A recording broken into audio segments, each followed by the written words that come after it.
Two people walk into the exact same negotiation. Same job offer, same car, same contract. One walks out with thousands more than the other, and it has nothing to do with who's smarter or who talks faster. Negotiation is a measurable, learnable process.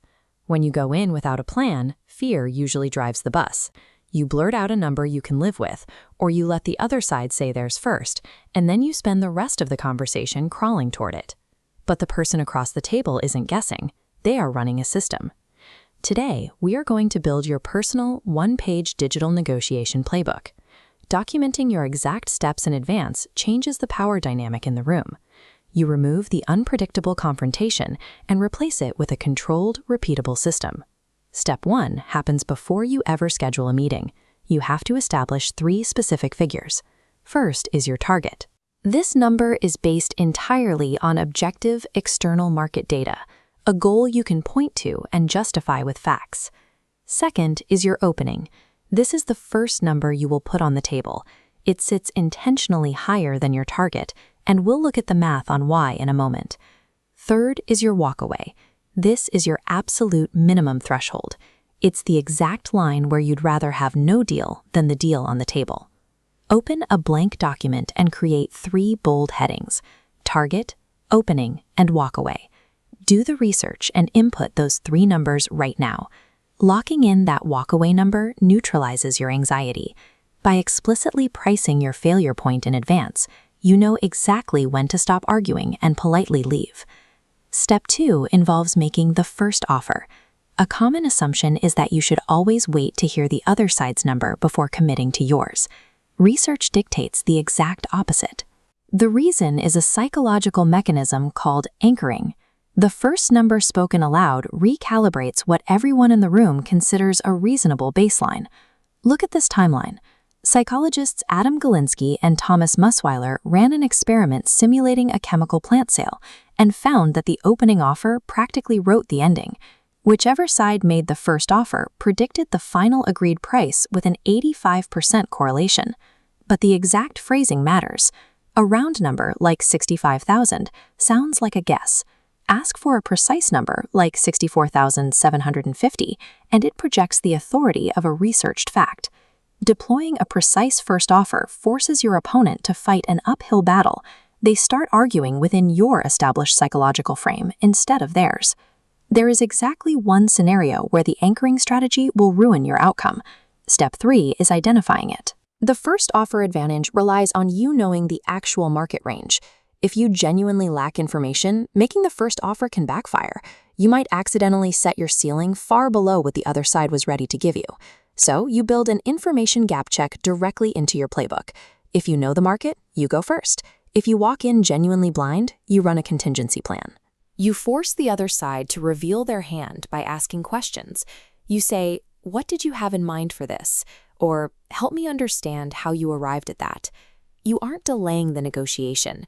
You are running an active reconnaissance mission, gathering the intelligence you need before committing to a position you can't take back. Step 4 is where amateurs and professionals split apart. Amateurs treat negotiation like a tug of war over a single dollar amount. Professionals look for hidden value. They do this through perspective taking. This is completely distinct from empathy. You aren't trying to feel what the other person feels. You are actively mapping out their operational constraints to figure out what they truly want. Imagine a hiring manager tells you flat out that the salary budget is entirely locked. Most people would assume the negotiation is over. But if you asked questions earlier and learned the team is desperate to ship a new product, you trade. You accept the locked base salary, but you ask for a guaranteed review tied to that launch, a remote work allowance, and an extra week of vacation.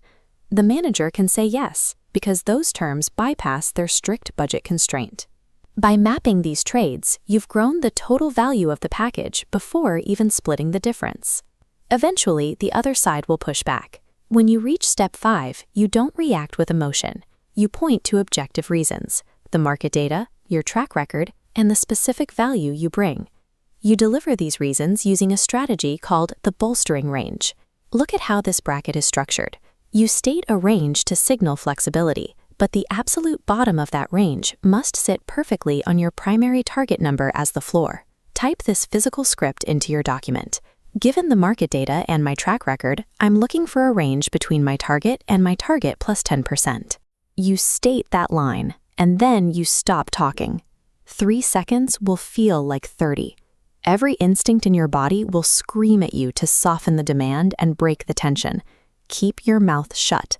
The first person to break the silence after a strong offer usually concedes.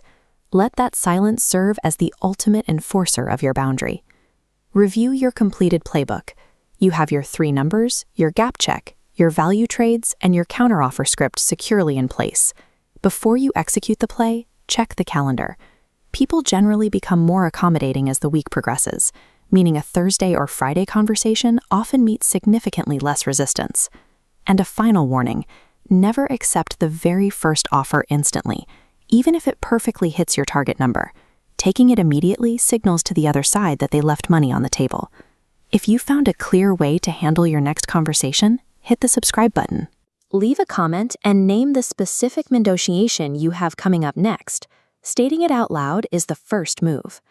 Entering a room with a finalized playbook changes the entire dynamic. You replaced a raw fear of confrontation with the quiet, unshakable confidence of someone running a proven play.